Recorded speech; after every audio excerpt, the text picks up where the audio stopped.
Christine, how much does it hurt the WNBA when Caitlin Clark is out?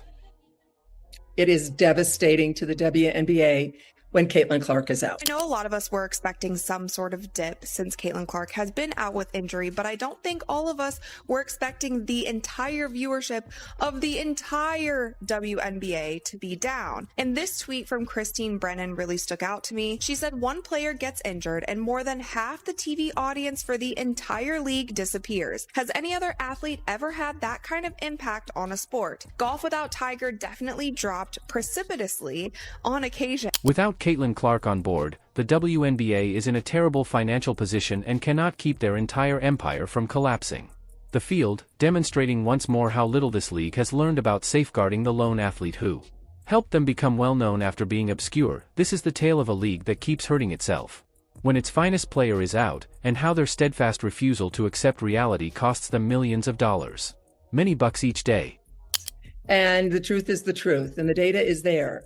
And what we saw when Caitlin was out the last time, the 5 games that she missed earlier in the season, the WNBA's viewership dropped more than 50%. Not just the Fever, but the entire league. Facts are as elusive as sold-out WNBA games in this age of staged drama and social media controversy. Caitlin, when Clark's quad injury kept him out of action on June 24, the league's obvious reliance on a single player emerged. She is presently sidelined for an undetermined period of time, therefore we are witnessing a repeat of what transpired of time as a result of a groin injury. Quad injury jumped to her groin likely because of compensation. But the thing that you have to be careful of is if, say, you try to rush her back from this injury as well, then you're getting into this territory where a very serious injury can happen. That is what the Indiana Fever, that is what Caitlin need to avoid the best that they possibly can. So if it means that Caitlin is out for 3 weeks, if it means that she is out all the way through All-Star, then so be it. From an average of 1.8181 million, nationally televised WNBA viewership fell by an astounding 55%. When Indiana Fever games saw a 53% decline in viewership and Clark played to just 847,000 without her. But this is where the story starts to turn completely absurd, and by absurd, we mean inevitably disastrous. For a league that is unwilling to acknowledge its errors. Went down. The WNBA ratings have dropped over 55% across the board. Hey, guess what, guys? The league is Caitlin Clark. The league is Caitlin Clark. She is the WNBA, guys. Sidelined with a left quad strain May 24th. National TV viewership has plunged since then 55%. Before the injury, the Fever, her team, were averaging 1.81 million viewers, almost 2 million. Since her injury, fewer than 850,000. As Caitlin Clark was busy doing what she does best, packing arenas and breaking records for television ratings. Despite generating unprecedented profits, the WNBA was preoccupied with what they do best and took no action to safeguard their greatest asset. Letting opponents target you while lecturing everyone about basketball play seems reasonable. A player who produces 26.5% of the WNBA's total revenue without facing any repercussions. What's intriguing? And when I say fascinating, I mean angry, because the same situation has occurred before. However, the league is absent to be able to move past its past. The WNBA has already suffered after its top player was hurt. A decline in both income and audience. It's similar to witnessing someone touch a hot stove, get burned, and then reach for, stating they were unaware that it was risky. News is alarming for the league, and it's alarming for the league because this is such a crucial year for the WNBA. At the end of this season, the WNBA will go into CBA negotiations. If negotiations go well, then every single player in the WNBA has a much better chance of making so much more in their next contract. And that's one thing when you start thinking about how many people stopped watching when Caitlin Clark got injured. A lot of people stopped watching because they are boycotting the WNBA. They don't want to give viewership to any other teams or any other players, whether they like other players on the team or not, because of how the media and the league itself has handled Caitlin Clark and how they have treated her. If you find this entertaining, please subscribe. The financial catastrophe came suddenly and brutally. Tickets for Fever games are now 71% less expensive, with some going from $860 to $250. The sharp drop in the mean The $1,370 to $80 price range for tickets to all of Clark's missing games reveals a lot about who really draws interest in this league. Road games were rescheduled to meet the demand for Clark tickets. Larger venues are currently having trouble filling arenas that would have been full if she had been there. One of the most eagerly awaited games of the season is the Los Angeles Sparks vs. Fever rematch. Down to $95 from $210. With 2.25 million viewers, this game was among the most watched WNBA games ever. However, without Clark, it turns into simply another dull game for casual viewers.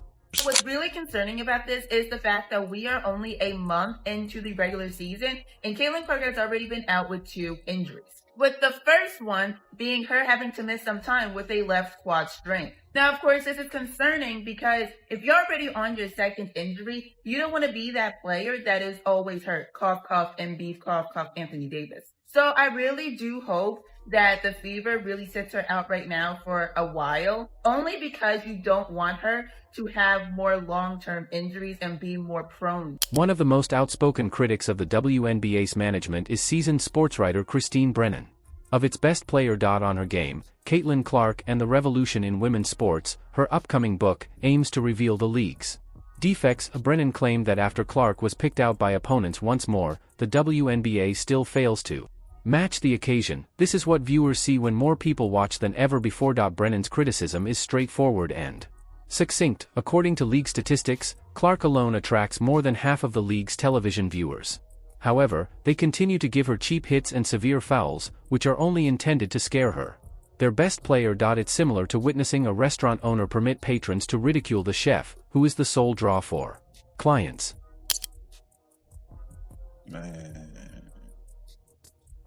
Man, bruh. Congratulations to the WNBA. Your ratings are going to drop by 55 to 60% once again.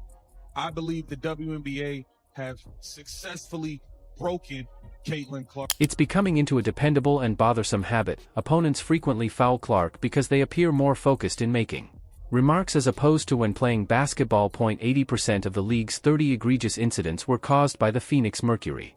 Clark was fouled 5 times in 2026. When she reacts, she is chastised for being overly combative.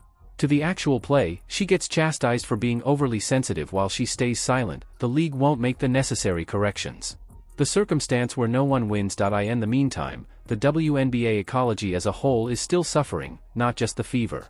Financial ruin. This year, the league was already expected to lose $50 million despite the Clark-driven increase. When she isn't performing, her popularity is declining at a startling rate, and attendance numbers are returning. Television ratings decline to their pre-Clark levels, while product sales remain unchanged. As big a deal as Tiger was in men's golf, Keith, he did, and when he was gone, it affected the ratings, but nothing like that. And, Michael Jordan being out, maybe a 5 percentage points or something. Nothing like this. You can make a strong case, and I will make that case, and have that there is no one single athlete more important to his or her sport or tour or whatever the circuit is that they play on than Caitlin Clark is to the WNBA. The fact that this entire catastrophe was entirely avoidable is its worst feature. When Clark first began to play as a modest rookie, she often commended her colleagues to divert focus away from herself. For a 22-year-old, she responded to criticism with incredible poise and maturity. The league had the opportunity to accept her, keep her safe, and leverage her fame to improve the game as a whole. Rather, they permitted envy and small-time politics to ruin what ought to have been a women's basketball celebration. In addition to TV ratings and ticket sales, the consequences of a Clark's injury are extensive. Millions of dollars were committed by corporate sponsors. However, many now doubt the logic of their choices in light of the Clark-driven evolution. This circumstance highlights a serious issue with the WNBA self-portrayal. It appears that the league has been caught between wanting to be regarded as a legitimate professional basketball business and accepting a little manufactured drama that might stimulate social media. You can't have both of them. Professional leagues safeguard their stars while preserving the competition's fairness. Drama groups in high school attempt to gain attention by causing controversy. I don't even know where to begin, man. I hope Caitlin Clark is okay. I want to know when this injury even happened, bro, because let's be serious here. She has the quad injury. Mind you, Caitlin Clark hadn't missed a game since she was like 19 years old. since she was like 18 in college or something. Now she has a groin injury. We've never seen Caitlin Clark play as bad as she played the last 3 games. Let's just be serious here. She's like 1 for 20-something on threes in the last 3. We've never seen her shoot the ball this way. I'll say that. Has she been hurt and playing through this? Basketball players that are female, as previously said, there is a glaring and unpleasant disparity with other professionals. Leagues for sports, what if the NBA allowed athletes to pursue their goals while maintaining that the sport was only competitive? LeBron James using shady tactics for months, the league would immediately forbid that, and players would face suspension. More quickly than you could say, flagrant foul. However, it appears that the WNBA is happy to permit this detrimental. To persevere, practice, they seem to think that any attention is good. WNBA supporters are declining to go. Other games because the toxic atmosphere brought up by the league's demise has made them believe that the sport is no longer competitive. To keep Clark safe, when your own supporters claim they won't watch sports without your greatest celebrity because they don't, you have a severe credibility issue that extends well beyond your belief that the games will be called correctly.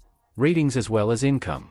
Thing I admire about Caitlin, she's a warrior. She's tough. You hear me? Bruh, you just don't see players, you don't see female basketball players like her. I'm sorry. I haven't seen a lot of female basketball players, like I said. The WNBA has had multiple chances to improve, yet they have consistently failed. This only exacerbates the situation. Each of Clark's incidents ought to have prompted the league to create precise guidelines for fair play and player safety. Rather, the same cliched answers regarding basketball plays and letting the players engage in play. Ironically, Clark's injury has provided the best evidence of her worth to the company. It is exactly what the league ought to have been trying to stop. The 55% decline in watching is not negligible. However, there isn't much proof that the WNBA has taken note of this. League officials commonly make use of terms like enabling players to be tough and competitive balance, as if hard fouls and dirty plays were in some way crucial to the game, while depicting Clark's everyday basketball plays as harsh occasions. They still overlook very risky plays against her. Clean up. I believe the physicality and all this hacking and fouling that goes on. She getting blindsided by Marina Mabry. I think all of this stuff is having a wear and tear and an impact. And all you guys are doing are hurting yourselves, because the numbers are going to drop and drop and drop. And trust me, when it's time for that collective bargaining agreement, they are going to point to this and say, well, how can we give you guys all this money? What happens if she gets hurt? There isn't a complicated answer, but the WNBA must make some difficult choices about the type of league they want to be. To this problem, they must start acting like a professional basketball operation if they hope to be perceived as such. 1. They must set explicit rules for player safety and adhere to them consistently. Artificial disagreements must end. Overshadow the basketball game itself. Most importantly, they must acknowledge that their best performers, particularly those who actually increase TV viewing and pack venues, have to be shielded from the type of targeting and bullying that merely generates drama on social media. The WNBA's continuous decline in earnings following Clark's departure, attendance and viewership serve as a somber reminder of what the league was prior to her arrival and what might happen again if they don't alter their strategy. The average number of viewers in the league without Clark this season was only 555,000, which was much lower than the 670,000 average from the previous year. These figures signify a return to the empty stadiums and pointless games of the pre-Clark era that only die-hard devotees attended.